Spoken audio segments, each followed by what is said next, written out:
India പാകിസ്ഥാനിലെ വിവിധങ്ങളായ തീവ്രവാദി കേന്ദ്രങ്ങളെ ആക്രമിച്ച സമയത്ത് നമ്മളെല്ലാവരും അതിലാവേശം കൊണ്ടതാണ്.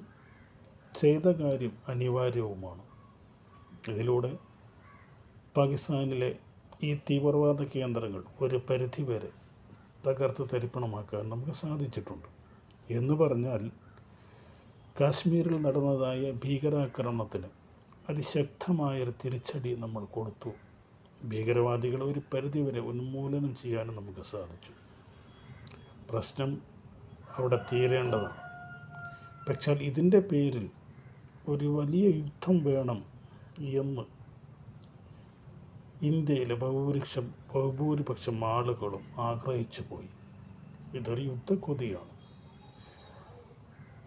അപ്പോൾ നമ്മൾ പരിപൂർണമായ ഒരു യുദ്ധം ചെയ്തുകൊണ്ട് പാകിസ്ഥാനെതിരെ ആക്രമണ പരമ്പരകൾ സൃഷ്ടിച്ചുകൊണ്ട് ആ രാജ്യത്തെ തകർത്ത് തരിപ്പണമാക്കണം എന്നാണ് പൊതുവിൽ ഇന്ത്യൻ ജനമനസ്സുകൾ പറഞ്ഞതായ കാര്യങ്ങൾ.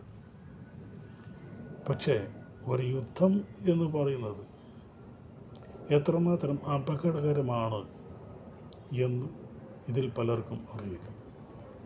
ഒരു യുദ്ധം എന്ന് പറഞ്ഞാൽ അത് സർവത്ര നാശമാണ്. പാകിസ്ഥാനെ നിലവിലെ അവസ്ഥ വെച്ച് നമ്മൾ ആക്രമിച്ച് തകർക്കേണ്ട കാര്യമൊന്നുമില്ല. ആ രാജ്യം സ്വയം തകർന്നോളും. അതിനുള്ള സാഹചര്യം അവിടങ്ങളിൽ വളർന്നു വന്നിട്ടുണ്ട്.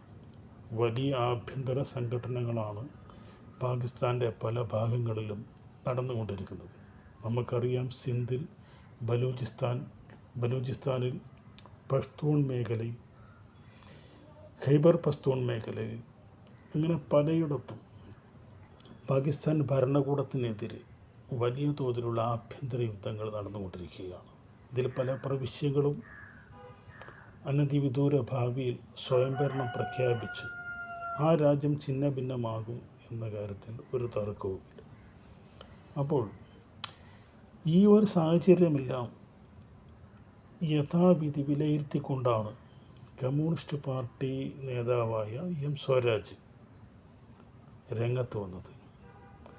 ഒരു യുദ്ധം വേണ്ട, അത് സർവത്ര തകർച്ചയിലേക്ക് നമ്മുടെ രാജ്യത്തെയും മറ്റു രാജ്യങ്ങളെയും നയിക്കും എന്ന ആർജവത്തോടു കൂടി വിളിച്ചു പറഞ്ഞ ആദ്യത്തെ വ്യക്തിയാണ് ഇദ്ദേഹം.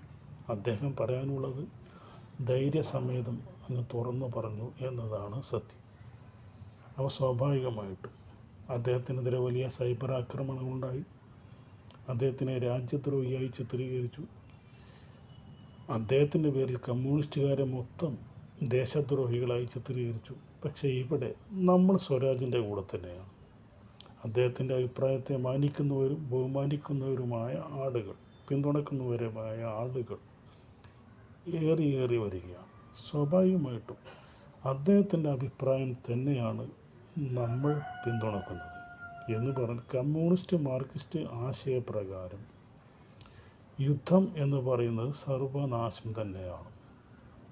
കാരണം മുതലാളിത്ത വർഗത്തിന് ലാഭം കൊയ്യാനുള്ള ഒരു ഏർപ്പാടാണ് യഥാർത്ഥത്തിൽ യുദ്ധം. ഈ യുദ്ധത്തിൽ പടക്കോപ്പുകൾ അനവധി ഉപയോഗിക്കപ്പെടും.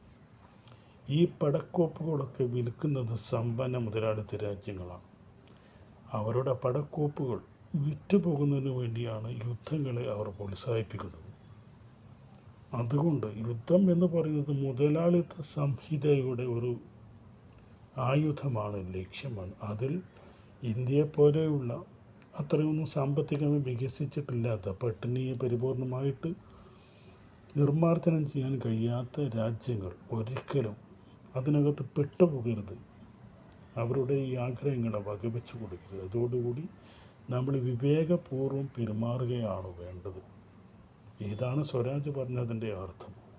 കമ്മ്യൂണിസ്റ്റുകാരെയും യുദ്ധം ചെയ്തിട്ടുണ്ട്. ചില സമയത്തിൽ നീതിക്ക് വേണ്ടി നമ്മൾ യുദ്ധം ചെയ്യേണ്ടി വരും. അപ്രകാരമുള്ള യുദ്ധങ്ങൾ കമ്മ്യൂണിസ്റ്റ് രാജ്യങ്ങളും നടത്തിയ ചരിത്രമുണ്ട്. പണ്ട് സോവിയറ്റ് യൂണിയൻ രണ്ടാം ലോക മഹായുദ്ധത്തിൽ എന്തുകൊണ്ട് ജർമ്മനിക്കെതിരെ യുദ്ധം ചെയ്തു? കാരണം അന്ന് ജർമ്മനിയിൽ വലിയ കൊടിയ ക്രൂരതകൾ നിലനിന്നിരുന്നു. അഡോൾഫ് ഹിറ്റ്ലർ എന്ന് പറയുന്ന നാസിസ്റ്റ് ഫാസിസ്റ്റ് ഭരണാധികാരി വലിയ വംശീയ ഉന്മൂലനം അവിടെ നടത്തുകയുണ്ടായി.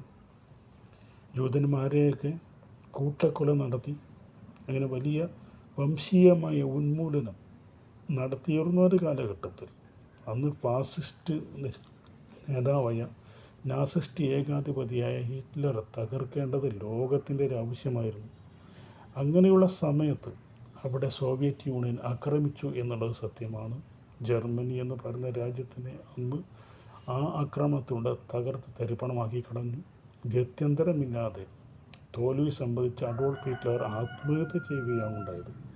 വേണമെങ്കിൽ അന്ന് സോവിയറ്റ് യൂണിയൻ എന്ന് പറയുന്ന രാജ്യത്തിന് ജർമ്മനിയുടെ മേൽ പരമാധികാരം നേടാൻ സാധിക്കുമായിരുന്നു. പക്ഷേ സോവിയറ്റ് യൂണിയൻ അത് ചെയ്യുകയുണ്ടായില്ല.